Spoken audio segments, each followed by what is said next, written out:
Hello everyone, Jose here. I'm planning to make a series. I don't know exactly how many at this point. I just don't want to make long videos, but I hope to cover UV sterilization uses and how do they benefit our fish. This is going to be here mostly specific to freshwater aquariums.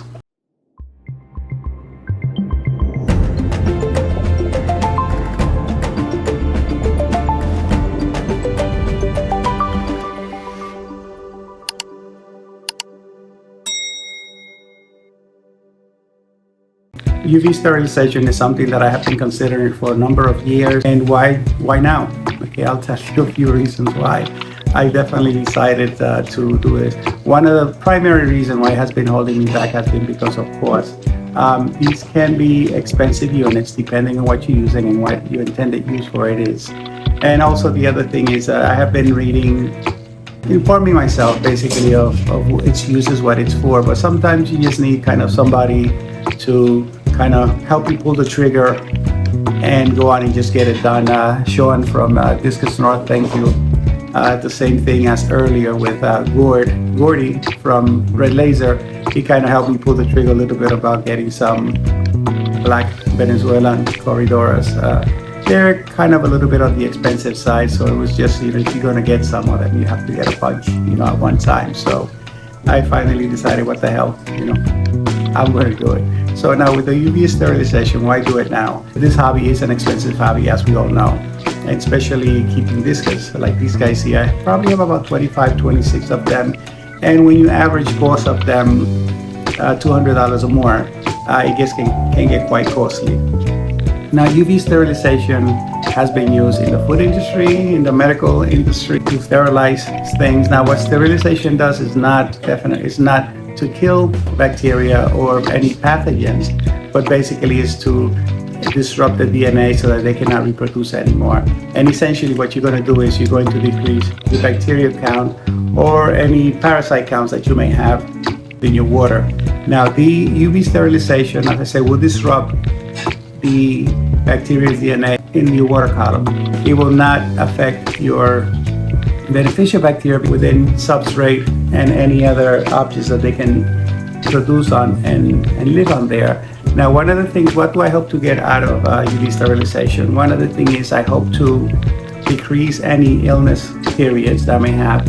On the discus tank, I will get, once in a while, I will get some of the typical symptoms of any illness. If I see one fish having it, I separate them, I treat them. If I see more than one that is showing similar symptoms, I just treat the whole tank and just bite the bullet. It is costly with antibiotics to treat a whole tank versus just quarantining and treating in a 20-gallon tank, let's say, for example. So the cost, as I said, has been one of the things that has limited me for a while. But again, when you think about the money invested in not only the discus, but all the fish that are in there, and if you can decrease or minimize the illness periods or any illness at all, especially in an overcrowded environment as all my tanks are, I think it's certainly that it's well worth getting it. Now, I have already installed on the 90-gallon here, on the 65-gallon here, and on the 60-gallon there, which are my primary display tanks, and then I have the other 7 tanks that I use for quarantining, breeding, and treatment tanks. I have already installed UV sterilizers in them. I've used the green machines on these guys, which I'll speak more about a little bit later on another portion of a video. So the other ones are already installed, but what I decided to do with the 120, I am using the this particular unit. As you see, it is quite big, okay? And the cost of it was over $400, and that's one of the things that kept me. Now, Amazon has a thing with, I think, I forgot what they call this program, but you can actually spread out the payments over 1 year, which is what I did. So I think the total cost with some brackets that came out, I think was like $469 for this particular unit. Aqua, this brand, is one of the more well-known type, and there's another type that they're bigger units, and they use them more for commercial application. They use them in the food industry, live seafoods, lobsters, etc. So they use sterilization there, and probably some large commercial warehouses, they may use it in their systems. I'm not sure. I think some of them do. I think I've seen videos where they actually use large units for UV sterilization. Now this particular one, also the bulb, this is the bulb that comes with it. I'm not opening this package. And then the ballast unit that controls it. So it is a big unit.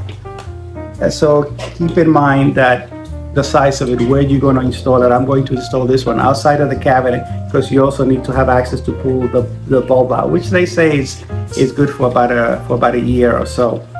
One other thing, also going back to this thing here, this is a 2-inch thing meant to be plumbed directly to piping, to other tubing.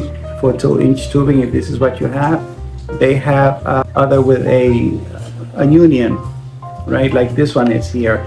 But I ordered this in error. I didn't realize that this one has a reducer with a 3/4 inch barb going to the tubings. So just be mindful if you decide to plunk the money on something like this. Just keep in mind that although it is the same unit, the options for your connection here, there are 2 other options. So I did not pay attention to that. So I've learned enough about it to feel comfortable as to the whys and the reasons why I decided to do this now. Why now? Why not? The right time is whenever you decide to get it done. And for me, this was the time. One of the things to keep in mind is that UV sterilization is not necessarily going to cure a fish that may be very sick and kind of far gone. But if you get something, if you get an illness that is early on, you may be able, just by reducing the amount of bacteria load that is in the water column, it will reduce the chances that that sick or other fish may get a little bit sicker. It is one of the things that you can also, if you have a smaller unit, which I do have, that you can use in conjunction with quarantine. If you're on quarantine, again, do it your way. That's up to you. I quarantine, I medicate. I'm planning to use in conjunction with quarantine also a smaller units of the UV sterilizer. Now, one of the things that this particular unit that I show you, it does require a pump from the outside. So I will be using a filter that I've had installed about 37 years ago. It's an Eheim canister filter. So I'm going to use that as a driver to the sterilizer.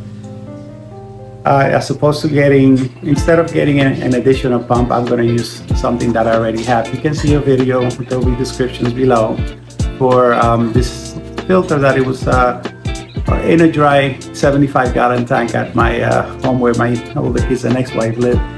They finally decided to give up the tank, although it has been dry. I was pleasantly surprised that the filter still works as the first day that I got it almost 38 years ago. So I'm planning to use that. Now, would it be overkill that I already have an FX6 here and now I'm adding another canister filter? It's rated for about 90 gallons. This other one, I was planning just to use it purely as a mechanical filter, but why not have the benefit of additional biomedia also? So I'm just using it as a complete filter. Now, where to place it, I was debating where to put it before the UV, because or after. If I was thinking if I put it after, it may affect beneficial bacteria. If it does at all, it'll be at a minimum anyway. Most of the bacteria are in substrate, as we said before, and they are in your biomedia, in your filter. And besides that, I already have an FX6 that is not in that loop with the UV sterilizer. So if it affects it, it won't be by much.